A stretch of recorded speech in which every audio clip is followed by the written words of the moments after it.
La lectura que en este martes de la cuarta semana de Pascua la Iglesia nos ofrece para nuestra reflexión es la de Juan 10, 22 al 30. Pero hoy, 27 de abril, la Iglesia recuerda a Santo Toribio de Mogrovejo. Toribio fue muy importante por su papel en el establecimiento del cristianismo en América Latina. Nació en España en 1538. Estudió Derecho y fue luego catedrático de la Universidad de Salamanca.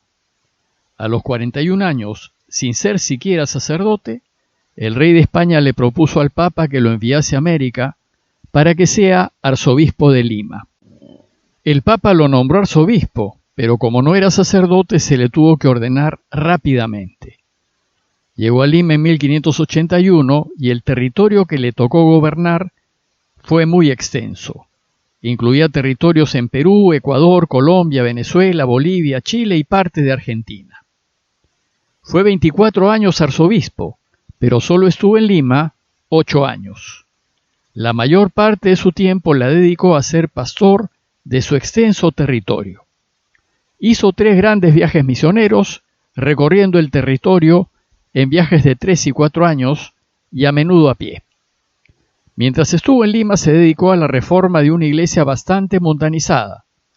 El problema fue que los primeros conquistadores que llegaron al Perú no fueron precisamente los mejores, y sus esfuerzos de reforma produjeron un fuerte rechazo. Fue un hombre muy caritativo y generoso, y especialmente muy preocupado de los indígenas. Para comunicarse con ellos y anunciarles la buena noticia, aprendió algunas lenguas. Uno de sus grandes deseos fue transmitirles el Evangelio en su propio idioma, y cuando presidió en Lima el tal vez más importante concilio de la época, el Tercer Concilio Limense, se esforzó, entre otras cosas, para que el catecismo se enseñase en castellano, quechua y aymara. Pero también se dedicó a ayudar a los indígenas y a defender sus derechos de la explotación y abuso de los colonizadores. Debido a su ejemplo como pastor entregado, el Papa Juan Pablo II, en 1983, lo nombró patrono de los obispos de América Latina.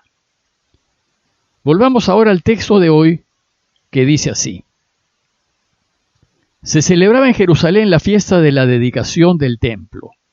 Era invierno y Jesús se paseaba en el templo por el pórtico de Salomón.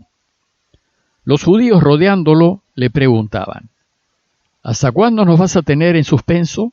Si tú eres el Mesías, dínoslo francamente.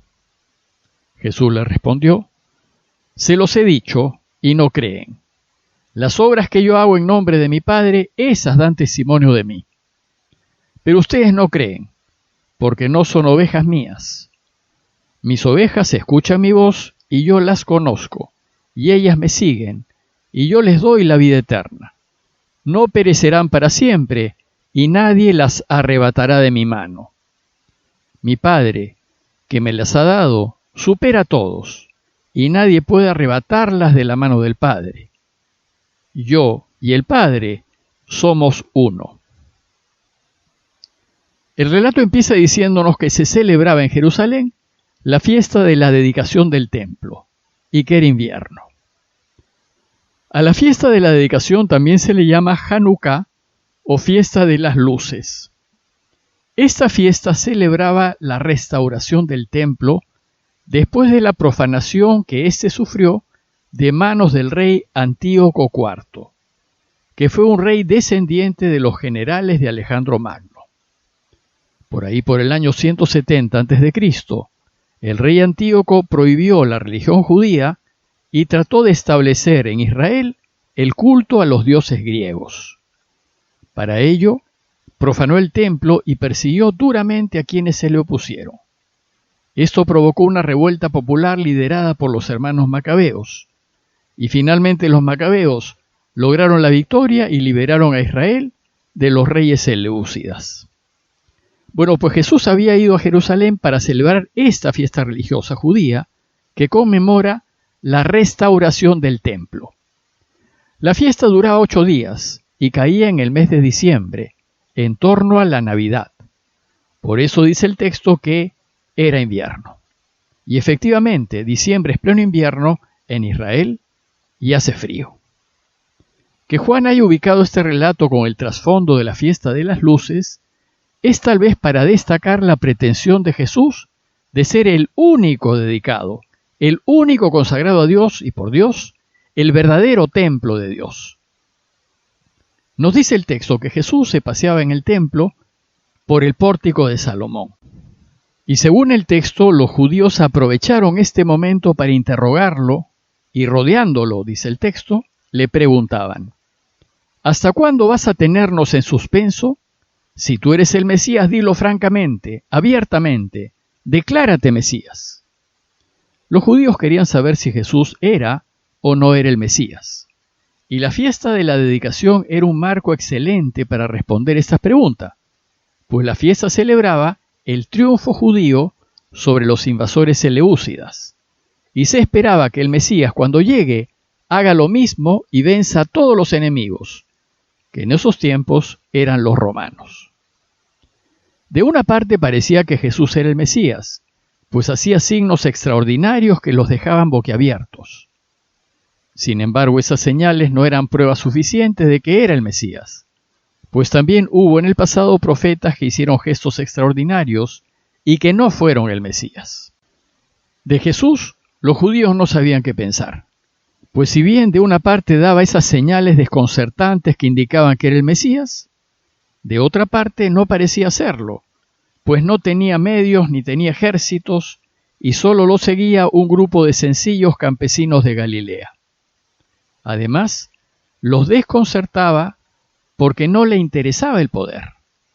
Pero lo que más los confundía es que ayudaba y hacía favores a sus enemigos los romanos, a quienes se suponía que tenía que derrotar. Jesús no responde directamente a sus preguntas, pues ellos no estaban interesados en creer, sino interesados en sus propias conveniencias. En cambio, al ciego que curó, se lo dijo directamente porque estaba dispuesto a creer. Entonces Jesús les dice: ya se lo dije, pero ustedes no lo creen. Y su respuesta la remite a sus obras, pues ellas demuestran que Él es el Mesías. Dice el texto: las obras que yo hago en nombre de mi Padre, esas dan testimonio de mí. Jesús responde no con palabras, sino con hechos, pues las palabras se las lleva el viento, pero las obras dan verdadero testimonio. Además les dice que las obras las hace en nombre de su Padre, y que sus obras demuestran que Él viene de Dios y que hace las obras de Dios. Pero esas obras no son vencer ni derrotar a los enemigos, sino son misericordia, perdón, salud y vida. Sin embargo, a pesar de ver sus obras, y la última fue devolverle la vista a un ciego de nacimiento, Jesús dice con cierta decepción: ustedes no creen porque no son ovejas mías. ¿Qué significa no ser ovejas suyas? Significa que no piensan como Él, que no ven el mundo como lo ve Él, que se guían por criterios de poder y de derrotar y de vencer, que no son sus criterios. Y sobre todo, porque no hacen lo que el Padre quiere, sino lo que su ambición les pide. Por eso no lo entienden, por eso no ven y por eso no lo reconocen como el ungido de Dios. Y entonces les aclara: mis ovejas escuchan mi voz y yo las conozco y ellas me siguen. Sus ovejas son aquellos que ven el mundo con los ojos de Dios, aquellos que luchan por la paz y por actuar rectamente y a la luz de la verdad. Son aquellos que se esfuerzan para que nadie sufra, que se preocupan de servir y de los más necesitados. Sus ovejas son aquellos que no les interesa acumular, ni les interesa la fama personal, ni les interesa el poder, ni nada de lo que le interesa al mundo, sino solo les interesa ayudar. Estos son los que lo siguen, y a ellos, dice Jesús, yo les doy la vida eterna, no perecerán jamás, y nadie las arrebatará de mi mano. A sus ovejas, a los que lo siguen y buscan hacer lo que Él quiere, a ellos Jesús les promete la vida eterna, les promete que resucitarán para la vida. Si nosotros queremos resucitar y vivir para siempre, entonces tenemos que ser de sus ovejas y hacer lo que nos dice. El argumento final y que garantiza que sus ovejas vivirán es que el Padre se las ha dado. Dios Padre, que es superior a todos, que está por encima de todos y de quien todos dependen, Él le ha dado sus ovejas a Jesús, y nadie puede arrebatarlas de la mano de mi Padre. Su afirmación final es desconcertante. El Padre y yo somos uno. Aquí Jesús les revela que Él es Dios, que Padre e Hijo son un único Dios.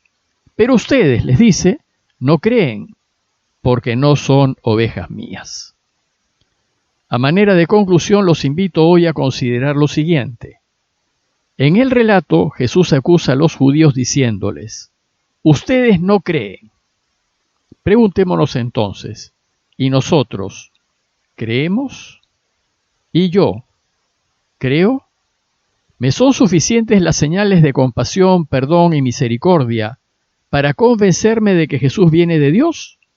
¿O necesito ver gestos sobrenaturales y sensibles para afirmar que Jesús viene de Dios? ¿Es mi Dios aquel que aplasta a sus enemigos? ¿O es aquel que muere en la cruz en favor de sus enemigos? Pidámosle a Dios su gracia para que seamos de sus ovejas y creamos en Él por sus obras, y su ayuda para creer que Él y Dios Padre son uno, y que su deseo es que vivamos para siempre. Parroquia de Fátima, Miraflores, Lima.